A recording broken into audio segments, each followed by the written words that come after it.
So, that's it. We've finally reached number one. But if it isn't the gorillas, what is your favourite Attenborough moment? At number one, with nearly a quarter of the UK TV audience vote, it's that extraordinary mimic, the lyrebird. The sequence with the lyrebirds I particularly love because I have actually heard that going on. What bird has the most elaborate, the most complex, and the most beautiful song in the world? Well, I guess there are lots of contenders, but this bird must be one of them. The superb lyrebird of Southern Australia.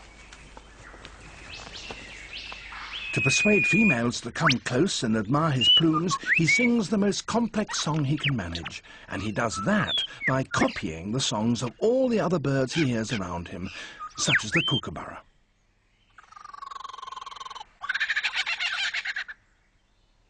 It's a very convincing impersonation.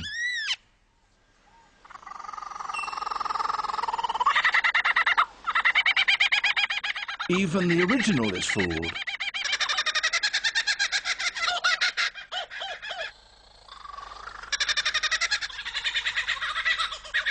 He can imitate the calls of at least 20 different species. He also, in his attempt to outsing his rivals, incorporates other sounds that he hears in the forest. When I first heard the noises, I thought, though, somebody's chopping wood or a car horn's going off. And then it suddenly goes in the middle of it, and I thought, wait a minute, and then I heard a kookaburra noise, and I realised what I was hearing was the repertoire of that particular lyrebird. That was a camera shutter.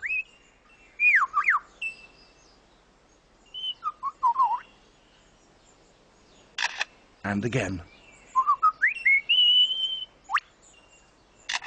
And now a camera with a motor drive.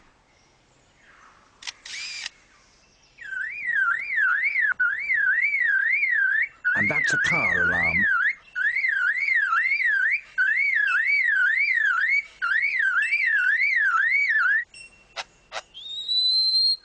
And now the sounds of foresters and their chainsaws working nearby. Each individual bird has a different repertoire, of course it does, you know, although certain noises do recur.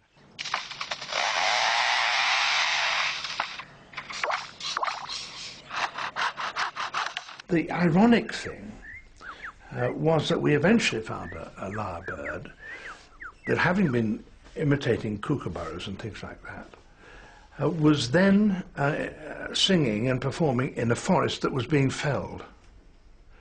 So it was singing of its own doom because it actually imitated the sound of chainsaws cutting down its own home.